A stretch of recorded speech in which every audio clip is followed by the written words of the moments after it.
Bung Karno galau. Ia menghitung jika sampai terjadi peperangan, secara matematis tidak akan mungkin bisa mengalahkan sekutu. Persenjataan mereka jauh lebih lengkap dan keahlian militernya lebih memadai. Atas saran Jenderal Besar Sudirman, Bung Karno diminta mengirim utusan khusus kepada Roisul Akbar Nahdlatul Ulama, Hadratus Syekh Kiai Haji Hashim Asy'ari di Pondok Pesantren Tebu Ireng, Jombang.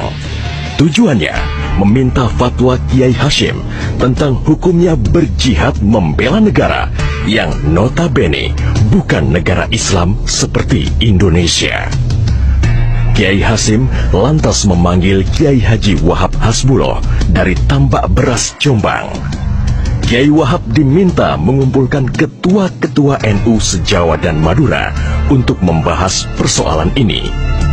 Bukan hanya itu, Kiai Hashim juga meminta kiai-kiai utama NU melakukan sholat istikharah, salah satunya Kiai Abbas dari Buntet, Cirebon, Jawa Barat.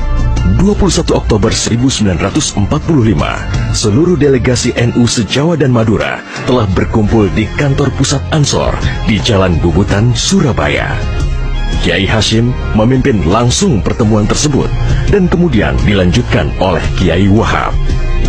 Setelah melalui diskusi yang cukup panjang dan mendengarkan hasil istikharah para kiai utama NU, esok siangnya, tanggal 22 Oktober 1945, pertemuan menghasilkan 3 rumusan penting yang kemudian dikenal dengan istilah Resolusi Jihad NU.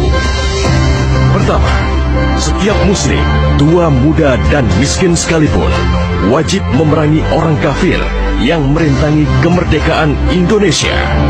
Kedua, pejuang yang mati dalam membela kemerdekaan Indonesia layak dianggap syuhada. Ketiga, warga yang memihak kepada Belanda dianggap memecah belah persatuan dan oleh karena itu harus dihukum mati. Dokumen resolusi jihad ditulis dalam huruf Arab Jawa atau pegon, ditandatangani Kiai Haji Hashim Asy'ari, disebarluaskan ke jaringan pesantren, tak terkecuali kepada komandan-komandan Laskar Hizbullah dan Sabilillah di seluruh penjuru Jawa dan Madura. Dokumen resolusi jihad juga dimuat di sejumlah media massa pergerakan masa itu. Hanya berselang 3 hari pasca resolusi jihad dicetuskan, 6.000 tentara sekutu mendarat di Pelabuhan Tanjung Perak, Surabaya dengan persenjataan lengkap. Mendengar kedatangan pasukan penjajah, ribuan santri dan kiai dari penjuru Jawa Timur bergerak menuju Surabaya. Situasi pun terus memanas dan cenderung tak terkendali. Resolusi Jihad NU telah memompa semangat perlawanan rakyat dan memicu terjadinya pertempuran hebat selama 3 hari di Surabaya, tanggal 27, 28, dan 29 Oktober 1945. Tentara Inggris kewalahan menghadapi perlawanan rakyat Jawa Timur. Mereka lantas mendatangkan Bung Karno ke Surabaya untuk diajak berunding melakukan gencatan senjata.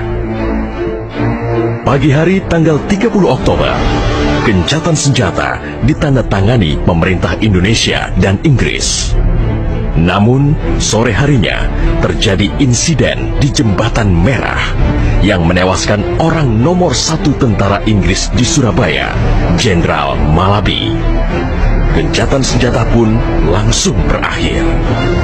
Pengganti Malabi, Jenderal Robert Munser, mengultimatum Laskar Pejuang dan tentara Indonesia agar menyerahkan senjata kepada Inggris paling lambat 10 November 1945. Jika tidak, Inggris mengancam akan membumi hanguskan Surabaya. Mendengar ancaman itu, para komandan Laskar Hizbullah, Sabilillah, Mujahidin, TKR, dan para santri marah besar. Seorang pemuda bernama Sutomo atau yang dikenal dengan Bung Tomo sowan kepada Kiai Hashim. Ia meminta izin kepada Kiai Hashim untuk menyiarkan dan menyebarluaskan resolusi jihad melalui radio. Bismillahirrahmanirrahim. Merdeka! Saudara-saudara penduduk kota Surabaya, kita semuanya telah mengetahui bahwa hari ini tentara Inggris telah menyebarkan pamflet-pamflet yang memberikan suatu ancaman kepada kita semua. Kita diwajibkan untuk dalam waktu yang mereka tentukan menyerahkan senjata-senjata yang telah kita rebut dari tangannya tentara Jepang. Tetapi inilah jawaban kita.